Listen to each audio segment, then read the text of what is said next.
Satu riwayat menjelaskan ada orang soleh, ngajinya cukup, sholatnya cukup, puasanya cukup, zakatnya cukup, di mana ada majelis taklim hadir, baca Quran hobi, fitnah orang tidak pernah.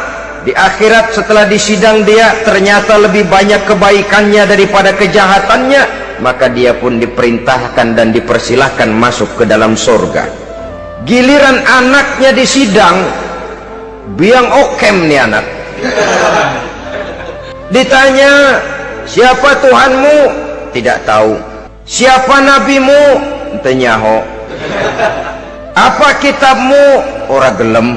Kamu pernah sholat? Tidak. Zakat? Tidak. Puasa? Tidak. Judi? Hobi. Zina? Tiap malam. Mabuk? Berat. Wah, kebaikan tidak ada barang sedikit pun, sementara kesalahan dan dosa berlipat ganda. Kamu neraka.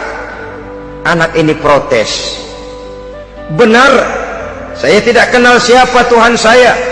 Saya tidak tahu siapa Nabi saya.